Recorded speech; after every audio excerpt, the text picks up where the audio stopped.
केंद्र सरकार के द्वारा पहले इस योजना का नाम बदलकर पूज्य बापू रोजगार योजना किया जाना प्रस्तावित था, ऐसा खबरों में आया भी था, लेकिन बाद में उसे बदल करके महात्मा गांधी का नाम हटाकर विकसित भारत जी रामजी योजना कर दिया गया है। खैर, इस बात पर विपक्ष के अपने तरफ से प्रतिक्रियाएं हैं। इस बात को सागरिका घोष जो टीएमसी से आती हैं, उन्होंने इस तरह से प्रेजेंट कर दिया कि महात्मा जो शब्द है वो दिया रविंद्रनाथ टैगोर जी ने था। रविंद्रनाथ टैगोर जी के दिए शब्द पर बीजेपी को दिक्कत है, यह बंगाल का अपमान है। तो महात्मा गांधी के आगे जो महात्मा लगा है वो रविंद्रनाथ टैगोर जी बंगाल से थे, इसलिए बंगालियों का अपमान है। ये कहते हुए साहब इन्होंने भी अपनी प्रतिक्रिया दे दी। कुल मिलाकर के प्रियंका गांधी जी का कहना था कि समझ ही नहीं आ रहा है कि नाम बदलने की राजनीति चली क्यों रही है, ये क्या हो रहा है, जो मुद्दे डिस्कस होने चाहिए वो डिस्कस ही नहीं हो पा रहे हैं। कुल मिलाकर सबकी प्रतिक्रिया है और किसी के पास भी कॉन्क्रीट रूप से कुछ कहने का फिलहाल तो नहीं लग रहा। हाँ, बस ये हो सकता है कि महात्मा गांधी का नाम हटके राम भगवान का नाम वहां आ रहा है, तो उससे अपोजिशन बस डायरेक्टली ये तो नहीं कह सकती कि राम जी का नाम क्यों ले आए, लेकिन ये तो कह सकती है कि महात्मा गांधी जी का नाम क्यों हटा दिया, बस वही चल रहा है। ये नाम होना केवल सरकार के कार्यकारी आदेश से नहीं हो जाएगा, इसके लिए बिल लाया जाएगा। इस बिल को संसद के अंदर, चूंकि फिलहाल शीतकालीन सत्र चल रहा है और शीतकालीन सत्र में बिल के माध्यम से इसे कानून में लाया जाएगा, तो उस बिल के रूप में सरकार ने लिस्ट किया है कि हम ऐसा कुछ लेकर के आ रहे हैं। बिल के पास होते ही राष्ट्रपति के साइन होने के बाद वो कानून बन जाएगा और मनरेगा आने वाले समय में विकसित भारत जी रामजी योजना के नाम से जाना जाएगा। यहां पर रोजगार और आजीविका की गारंटी ग्रामीण क्षेत्रों में देने की बात की गई है और ऐसा करके यहां पर चर्चा होगी। अब सबसे बड़ा सवाल यह है कि इसके पीछे विरोध क्यों हो रहा है, ऐसा इस योजना में क्या करने जा रही है सरकार जिससे अपोजिशन को बहुत ज्यादा दिक्कत हो रही है।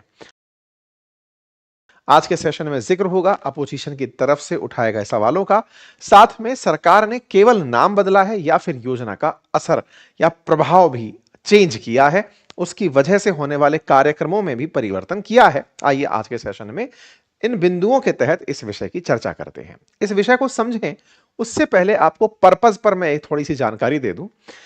सामान्यतया केंद्र सरकार के द्वारा समय समय पर बहुत सी योजनाएं चलाई जाती रही हैं, जैसे food for work programme, Jawahar योजना रोजगार योजना प्रोग्राम, संपूर्ण ग्रामीण रोजगार योजना प्रोग्राम। योजनाएं सरकारें बहुत लेकर आती हैं। बहुत लेकर आती हैं का मतलब है कि सरकार को काम एग्जीक्यूट करने के लिए योजना बनानी होती है, स्कीम बनानी होती है और स्कीम्स के थ्रू ही काम करने की प्लानिंग होती है। लेकिन होता क्या है, सरकार बदलते ही या तो स्कीम बंद हो जाती है, सरकार बदलते ही या फिर सरकार उन योजनाओं में बस केवल योजना योजना ले आती है, एग्जीक्यूशन पर इतना ज्यादा ध्यान नहीं दे पाती। क्यों नहीं दे पाती? क्योंकि उसके ऊपर कोई कानूनी बाध्यता नहीं होती। जैसे हमने आपके लिए एक ऑफर निकाला कि भाई हमारे कोर्स पर यह ऑफर चल रहा है, ये एक योजना जैसा हुआ। अब ये योजना है, लेकिन इसकी ये बाध्यता मुझ पर नहीं है कि मैं इस ऑफर को 50 दिन चलाऊं या 10 दिन चलाऊं। मैंने आपको जो कमिट किया उतने दिन चलाकर मैं निकल गया। मेरे बाद में और कोई अगर कोर्स आपको पढ़ना हो तो जरूरी नहीं है कि वहां पर भी आपको यह योजना का लाभ मिले। इसका मतलब हुआ कि योजनाओं का असर सरकार पर निर्भर है, समय की कोई सीमा उसके ऊपर निर्धारित नहीं हो पाती है। ऐसे में सरकार ने इसे कानूनी रूप से मजबूत बनाने के लिए कानून का ही रूप दे दिया। तो कानून का रूप देते समय सरकारी योजनाओं में से एक ऐसी योजना निकल कर आई जिसमें गारंटी जोड़ दी गई कि ऐसा होगा ही होगा, काम की गारंटी होगी। और जब काम की गारंटी होगी तो इसी को ध्यान में रखते हुए भारत सरकार ने 2004 में लोकसभा चुनाव में कांग्रेस और सहयोगी दलों ने राष्ट्रीय रोजगार गारंटी का ऐलान कर दिया कि अगर हम चुनाव जीतकर आते हैं तो हम आप सभी को गारंटीड रोजगार देंगे, बेरोजगारी से मुक्ति देंगे। यूपीए सरकार के द्वारा यह जो योजना घोषित की गई थी, ये जब सरकार जीत कर आए तो उन्होंने कॉमन मिनिमम प्रोग्राम के तहत संसद में national rural employment guarantee bill पेश किया यूपीए सरकार ने, और वहीं से वर्ष 2005 में NREGA 2005 के नाम से योजना ला दी गई, जिसमें देश के ग्रामीण परिवारों में अनस्किल्ड लोगों को, ग्रामीण क्षेत्रों में ही 100 दिन के रोजगार की गारंटी दी गई थी। 2005 में लाई गई इस योजना को, जिसको कानून के माध्यम से लाया गया था, इसकी व्यापकता काफी ज्यादा होनी थी, क्योंकि ऑब्वियस सी बात है कि जब एक्ट ही बना दिया तो उसका एग्जीक्यूशन होगा ही होगा। 2005 की इस योजना को वर्ष 2009 में बदल करके महात्मा गांधी के नाम से जाना जाने लगा और इसका नाम बन गया Mahatma Gandhi national rural employment guarantee act, MGNREGA के नाम से यह योजना रिकॉग्नाइज हुई। 2005 की इस योजना को 2009 में जब रीनेम किया गया तो फिर इसके साथ साथ यह तय हुआ कि ग्रामीण क्षेत्रों में हर परिवार के सदस्य को कम से कम 100 दिन का रोजगार देना होगा। मजदूरी सीधे उसके बैंक खाते में या डाकघर का जो खाता है वहां दी जाएगी। गांव के अंदर इस वजह से स्थायी संपत्ति के निर्माण में मदद ली जाएगी। इसका मतलब समझिए कि रोजगार जिन लोगों को दिया जा रहा है उनसे कहा जाएगा कि गांव के अंदर तालाब खुदवाइए, स्कूल की बिल्डिंग बनवाइए, सड़क बनवाइए, इनमें उनको रोजगार दिया जाए। यानी कि ग्रामीण क्षेत्र के हर परिवार को जो भी रोजगार चाहता है उनके परिवारों को रोजगार की सुनिश्चितता कर दी गई कि आपको रोजगार मिलेगा और उस रोजगार को आप ही के क्षेत्र में दिया जाएगा और वहीं पर सरकार कुछ ना कुछ कार्यक्रम करवाएगी। इस योजना को लागू करने के लिए वर्ष 2006 में पहला एक छोटा सा मिशन शुरू किया गया। सबसे पहले पिछड़े जिलों में शुरू किया गया। 2007 में इसके अंदर 130 और जिले जोड़ दिए गए और तीसरे चरण जो 2008 में आया, पूरे देश में इस योजना को लागू कर दिया गया। इसी योजना को आज से 2 दिन पहले बदलकर पूज्य बापू ग्रामीण रोजगार योजना कहे जाने की सुर्खी भी आई थी, लेकिन वो एग्जीक्यूट नहीं हुई और वो खबर दब गई। लेकिन उस खबर के बीतते बीतते ही अब एक फिर से खबर निकल कर आती है और वो ये कि सरकार ने अपनी तरफ से लोकसभा में एक बिल इंट्रोड्यूस करने का प्रस्ताव दिया है और ये बिल नंबर 197 है, जिसका नाम होगा विकसित भारत गारंटी फॉर रोजगार एंड आजीविका। यहां पर पहला जी गारंटी के लिए है, राम के लिए रोजगार एंड आजीविका मिशन। तो रोजगार एंड आजीविका मिशन की तरफ से RAM बनकर आता है। साथ में जो आखिरी जी है वो है ग्रामीण का। तो यहां पर पहला जी जो शब्द यूज किया गया है वो गारंटी के लिए, दूसरा जो राम शब्द यूज किया गया है वो रोजगार एंड आजीविका मिशन के लिए, और जी जो तीसरा यूज किया गया है वो ग्रामीण के लिए। इसे बिल 2025 नाम विकसित भारत जी राम जी बिल नाम दिया गया। जैसे ही ये बिल लिस्ट हुआ कि हाँ भाई ये बिल ला रही है सरकार, बिल का मतलब हुआ कि अब यहां से इसके ऊपर बहस होगी, डिस्कशन होंगे और डिस्कशन होने के बाद इसे पास किया जाएगा। पास होने के बाद ये राष्ट्रपति के पास साइन होने के लिए जाएगा।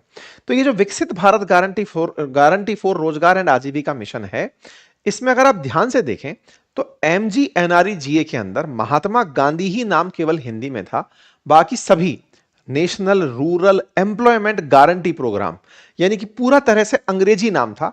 अब वो एक तरह से हिंदी नाम में बदल गया है और हिंदी नाम में बदलना प्रधानमंत्री के उस भाषण से रिलेट कर पाएंगे जिसमें उन्होंने ये कहा था कि मैकाले के समय की जो भी बाध्यताएं हैं हम उनसे बाहर निकलेंगे। तो मैकाले ने जो अंग्रेजी में बाध्यताएं डाल दी थी लोगों के अंदर कि अंग्रेजी बातना बतियाना जरूरी है, उसकी जगह हिंदी डाल दी गई है। ठीक है, तो यहां से रोजगार एंड आजीविका मिशन निकल कर आता है। इसमें जो सबसे इंपॉर्टेंट चेंज किया गया है वो ये कि 100 दिन तक की जो गारंटी थी उसे बढ़ाकर 125 दिन करने की बात की है। पहले पूरा MGNREGA के अंदर खर्चा सरकार केंद्र उठाती थी, अब उसमें राज्यों को भी 10 से लेकर 40% तक पैसा देना होगा। टेक्निकली जो 25 डेज का जो काम बढ़ा है, इसके लिए पैसा आप समझिए कि राज्य सरकारों के सिर के ऊपर आएगा और यह तय किया गया है कि जिस समय खेतों में बुआई और कटाई चल रही हो उस समय पर रोजगार उपलब्ध ना कराया जाए, क्योंकि इस वजह से ग्रामीण क्षेत्रों में बुआई कटाई के लिए मजदूर नहीं मिलते और फिर वो काम महंगा हो जाता है। तो उन क्षेत्रों को विशेष रूप से रोक दिया गया है कि बुआई कटाई के समय 60 दिन तक रोजगार नहीं दिया जाएगा, जो 125 दिन का रोजगार है, ताकि कृषकों को सस्ते दरों पर जो अनस्किल्ड लेबर है वो प्राप्त हो सके। इस तरह से इसको प्लान किया गया है। इस काम को सामाजिक आर्थिक बदलावों को देखते हुए लाया जा रहा है और यह ध्यान रखते हुए कि 2047 में जब भारत विकसित भारत होने का लक्ष्य रखता है तो उसे अचीव किया जा सके। आपके दिमाग में एक बड़ा प्रश्न आएगा कि इसे विकसित भारत को क्या अचीव होगा, विकसित भारत में ग्रामीण रोजगार का क्या योगदान होगा। तो ग्रामीण रोजगार का योगदान होगा कि 125 दिन 365 दिन में से रोजगार की गारंटी हर परिवार को होगी, जिससे गरीबी के स्तर के पास जीने वाले जो लोग हैं या उससे नीचे जीने वाले जो लोग हैं उनके पास आजीविका का एक और द्वार खुलेगा और कुछ ज्यादा पैसा आएगा। 25 दिन के रोजगार की सरकार ने और गारंटी ले ली। अगर सरकार आपको रोजगार नहीं दिला पाती है तो आपको बेरोजगारी भत्ता देगी। मतलब अब यह ऐसा होगा कि आपको काम तो मिलेगा ही, अगर आप काम नहीं कर पा रहे हैं यानी कि काम नहीं दे पाई सरकार आपको, तो घर बैठे आपको पैसा देगी ताकि आम व्यक्ति की जो आय है उसमें वृद्धि हो सके। यही कारण है कि आर्थिक परिवर्तन इस योजना के थ्रू देखा भी गया। जहां 2011-12 में भारत के अंदर गरीबी का स्तर 25.7% था, वो 23-24 में घट करके 4.86% रह गया। अर्थात ग्रामीण क्षेत्रों में गरीबी का स्तर में बड़ी कमी आई है। चूंकि अब इंटरनेट की कनेक्टिविटी और डिजिटल रूप से संबद्ध चीजें हुई हैं, तो लोगों को रोजगार के अवसर कहीं आसपास क्षेत्रों में भी पता चलते हैं। इसलिए पुरानी सीमाओं को परिवर्तित करते हुए नए तरीके से इसको लाया गया है। सरकार का मानना है कि बहुत बार एमजीएनआरईजीए के पैसे का मिसयूज होता है, दोहन होता है, गलत तरीके से उपयोग होता है। ऐसे में उसे हटा करके सही तरीके से पैसा ट्रांसफर किया जाए, यह सुनिश्चित किया जाएगा राज्यों को उसमें इन्वॉल्व करके। जहां एमजीएनआरईजीए पहले 100 दिन का काम देता था, यहां पे 125 दिन का काम प्रस्तावित किया गया है। कई श्रेणियों में जो काम बटा हुआ था, अब उसे राज्य और केंद्र मिलकर के कुछ पर्टिकुलर सेक्टर्स में बुनियादी ढांचा, आजीविका, जलवायु और जल, इन्हीं पर फोकस करेंगे। पहले योजना का निर्माण असंगठित और स्थानीयकृत होता था, लेकिन अब इसे बिल्कुल प्रधानमंत्री गति शक्ति जैसी राष्ट्रीय योजनाओं से जोड़ दिया जाएगा। पहले मांग आधारित, जिससे आवंटन अप्रत्याशित होता था, जितना पैसा मांगोगे उतना केंद्र रिलीज करता था। अब पहले से ही फिक्स रहेगा कि हाँ भाई, ये आपको इतना पैसा दिया ही जाएगा राज्यों को, और उसको उन्हें यूज करना होगा। इससे निश्चित ही 25% अधिक काम की संभावनाएं जगेंगी। केंद्र सरकार चूंकि 100% पहले पैसा देती थी, अब राज्य सरकारों को पैसा देना पड़ेगा 10% से लेकर 40% के बीच में अलग अलग राज्यों में। उससे उनके ऊपर अकाउंटेबिलिटी बढ़ेगी कि हम इतना पैसा खर्च कर रहे हैं, तो इसका प्रचार प्रसार करें और लोगों को इसमें इन्वॉल्व करें। यह केंद्र सरकार का मत है। जबकि राज्य सरकारें इस बात से खफा हैं कि आपने हमारे ऊपर और बजट डाल दिया, यानी कि हमारी जेब से और पैसा खर्च होगा। तो एक प्रकार से राज्य सरकारों के ऊपर इससे बजट का बोझ पड़ेगा, उन्हें इससे कम लाभ होगा, क्योंकि राज्य सरकारों को अब 40% तक पैसा अपनी जेब से खर्च करना पड़ेगा। जो प्लेनर राज्य हैं, मतलब मैदानी क्षेत्रों में राज्य हैं, वहां पर राज्य का हिस्सा 40% होगा। वहीं जो हिमालयन राज्य हैं, वहां पर राज्य का हिस्सा 10% होगा।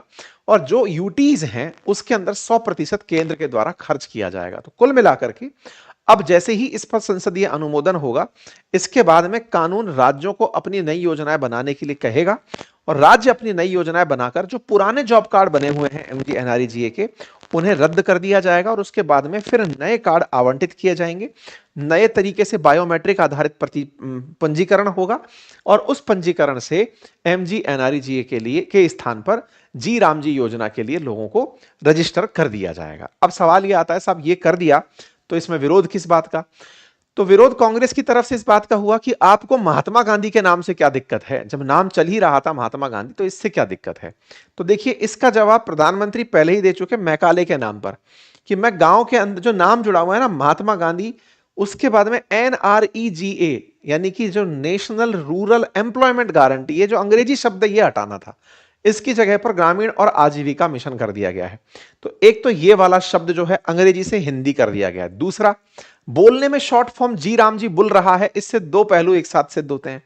पहला, हिंदी के प्रति केंद्र का जो झुकाव है वो, और दूसरा, सरकार का जो कमिटमेंट है कि हम, मतलब कमिटमेंट कहिए कि हिंदी के प्रति झुकाव है, वो तो पता चल ही रहा है। दूसरा, जिस प्रकार से प्रधानमंत्री कार्यालय को सेवा तीर्थ के नाम पर जाना जाएगा आने वाले समय में, उसे तीर्थ कहा जा रहा है। जैसे लोक कल्याण मार्ग नाम दिया जा रहा है जिस पर प्रधानमंत्री निवास करते हैं। राष्ट्रपति भवन से इंडिया गेट के बीच में कर्तव्य पथ नाम दे दिया गया है। तो ये बिल्कुल एक प्रकार से हिंदुइज्म के अंदर जो शब्द बहुत ज्यादा सम्मान के हैं, गौरव के हैं, कर्तव्य के बोध के हैं, उस तरह से इन नामों को दिया जा रहा है। राम भगवान का नाम लेकर के भी हिंदुओं को साधने का बीजेपी प्रयास कर रही है, ऐसा मतलब प्रतिक्रिया के रूप में निकलकर बाहर आ रहा है। प्रतिक्रिया इस बात की कि 60 दिन तक जब आप उन्हें फोर्सफुली रोजगार नहीं देंगे, अगर ग्रामीण व्यक्ति अपनी कटाई बुवाई के समय भी अगर किसानों को रोजगार देने के साथ, मतलब कटाई बुवाई के समय भी मनरेगा के मजदूरों को काम पर लाता है, तो उसे तो ज्यादा पैसा देना पड़ेगा। ज्यादा पैसा देना पड़ेगा तो इससे तो आय बढ़ेगी ना। तो आप लोग आय के विरोधी क्यों हो? महात्मा गांधी के भी विरोधी हो और आय के भी विरोधी हो। हालांकि ये तर्क ज्यादा स्टैंड नहीं करता। केंद्र सरकार का सीधा सा मत है कि कटाई बुवाई के समय किसानों को भी ज्यादा दिक्कत ना हो, उन्हें भी कटाई बुवाई के लिए मजदूर मिले। 60 दिन के लिए जॉब ना दे करके हम ये तय कर रहे हैं ताकि रेट के अंदर श्रमिकों के कीमत के ऊपर किसानों को दिक्कत ना हो। बाकी आप लोग इस तरह के परिवर्तन से कितने कन्विंस हैं जरूर बताइएगा। लेकिन हाँ, ये जरूर है कि 100 की जगह 125 दिन का रोजगार देके आप उन अनस्किल्ड लेबर्स को श्रम में और भागीदार करते हैं और उनकी आजीविका की वृद्धि में जरूर फायदा देते हैं। फिलहाल के लिए इतना ही। जानकारी पसंद आई हो तो साथियों से साझा करें। चैनल पर नए हैं तो सब्सक्राइब कर लें। Thank you so much.